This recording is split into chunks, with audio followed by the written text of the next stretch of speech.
é um frouxo. É um frouxo. O Hugo Motta, ele se acovarda. Ele obedece a uma ordem ilegal do Moraes contra a Zambelli. E eu vou mostrar para vocês agora duas coisas. Como o Hugo Motta, mais uma vez, ele se mostrou um presidente da Câmara frouxo, acovardado, sem espinha ereta, que não está disposto a enfrentar os abusos, os atropelos do STF. E em segundo lugar, eu vou mostrar para vocês como que a omissão e a negligência do Hugo Motta e do Alcolumbre vão piorar ainda mais o autoritarismo do Supremo. Que, aliás, já avisou que vai endurecer a mão, vai pesar mais a mão a partir de agora, depois da fuga da Zambelli. Bora então para o primeiro ponto. O Hugo Motta ele se manifestou hoje sobre as últimas decisões do ministro Alexandre de Moraes sobre a prisão definitiva da Carla Zambelli, a cassação imediata do mandato da deputada e o início do processo de extradição dela da Itália, que vai ser conduzido pelo Ministério da Justiça. O presidente da Câmara ele disse o seguinte, separei aqui para ler para vocês, mas eu preciso avisar para você, pedir para você se segurar aí na cadeira, para você não cair de revolta e indignação com a falta de coragem desse homem. Olha o que ele disse. O Supremo, por causa dessa decisão dela de fugir para outro país, antecipou a análise desses embargos e concluiu o julgamento na última semana. Quando há uma conclusão de julgamento no STF, não cabe mais ao presidente da Câmara colocar isso em votação, porque já tem a condenação.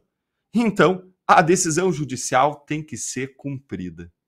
Gente, que covardia. Covardia, isso é mentira, Hugo Motta. Mentira. Bora lá, gente. A Constituição, lá no artigo 53, no parágrafo 2º, ela proíbe a prisão de parlamentares, a não ser que seja em casos de crimes inafiançáveis e em flagrante delito.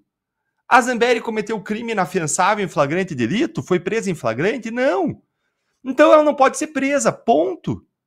A decisão do Moraes ela deveria ser remetida à Câmara imediatamente para que os deputados pudessem decidir sobre a prisão ou não. E se decidissem contra a prisão, ela não poderia ser presa até o final do mandato dela. E pá, Deltan, você está exagerando, você está forçando a barra aí da Constituição. Não! Quem diz isso não sou eu. Sabe quem que diz isso?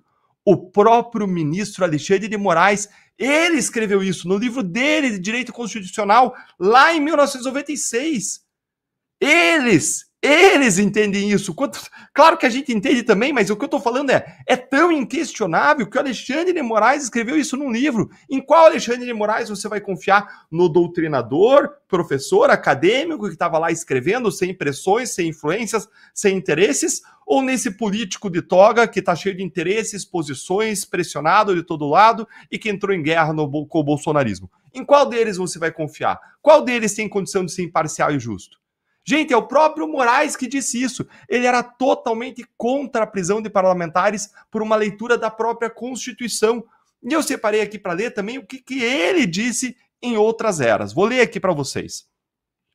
Em regra, portanto, o congressista não poderá sofrer qualquer tipo de prisão de natureza penal ou processual, seja uma prisão provisória, ou seja, prisão temporária, flagrante por crime afiançável, prisão preventiva, prisão por pronúncia, prisão por sentença condenatória recorrível, seja uma prisão definitiva, prisão por sentença condenatória transitada em julgado. Ou ainda, não pode sofrer também prisão civil. Excepcionalmente, porém, o congressista poderá ser preso no caso de flagrante por crime inafiançável.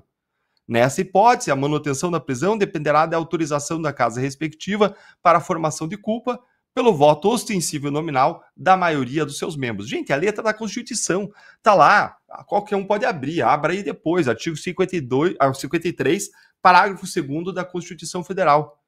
E agora vem o melhor de tudo que eu separei para mostrar para vocês. Olha, o próprio Moraes explicando a função dessa regra constitucional. Separei para ler para vocês. Deve ser relembrada, por fim, a finalidade dessa garantia do poder legislativo, qual seja, impedir que o parlamentar, enquanto no exercício do seu mandato, seja preso cautelar ou definitivamente, sem autorização da sua casa respectiva, evitando-se perseguições políticas, evitando-se perseguição política dos demais poderes e a possibilidade desses imporem ausências aos congressistas em deliberações e em votações importantes. Como que o presidente da Câmara, que deveria conhecer a Constituição, atuar na defesa intransigente das atribuições e competências dos próprios parlamentares, como presidente da Câmara, ele pode ser alguém tão acovardado e submisso assim ao STF, a ponto de mentir e tentar enganar as pessoas para se eximir de fazer qualquer coisa, para se eximir de colocar em votação, de fazer um julgamento, de se opor ao Supremo? Só tem uma resposta que me vem à mente: rabo preso. A razão pela qual congressistas não se erguem contra o Congresso Nacional em geral, rabo preso. Medo das investigações. No caso do Hugo Mota, existem investigações contra ele e a sua família que tramitam no Supremo. Se você acha algo diferente, consegue imaginar alguma razão diferente para o Hugo Mota se omitir, conta aí para mim nos comentários. E agora bora para o segundo ponto para entender como que essa omissão do Mota e do Alcolumbre com o STF piora a situação de todo mundo. Saiu no Estadão, gente, que depois da fuga da Zambelli, o clima no STF está péssimo. E isso foi a pá de cal, a fuga da Zambelli, para os ministros. Eles teriam perdido toda a vontade de aliviar as penas para os réus do 8 de janeiro e para os réus da trama do golpe. Teriam perdido a vontade de aliviar as penas. Gente, que vontade! Quando eu vi isso, eu fiquei pensando imediatamente, que balela! Até parece que em algum momento o STF considerou genuinamente reduzir as penas ou mesmo julgar de maneira justa essas pessoas. Os ministros estão agora simplesmente aproveitando o caso da Zambelli como uma desculpa para eles continuarem a truculência contra a direita, colocando agora a culpa nas vítimas e dizendo, tá vendo? A gente até queria aliviar, mas vocês também não ajudam.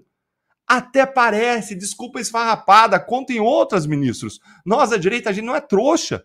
Vocês nunca quiseram de verdade aliviar para ninguém, apenas efetuar vingança contra os inimigos percebidos da corte. Essa é a verdade. E agora, mais uma vez, eu quero ouvir a opinião de vocês. Você acha que os ministros pensaram em algum momento de verdade em aliviar para as pessoas, em conduzir julgamentos justos? Ou, como eu, vocês acham que o Supremo o que ele está fazendo é colocar a culpa dos abusos na própria vítima? Até para dividir, criar rachas, intrigas. Conta aí para mim nos comentários o que você acha.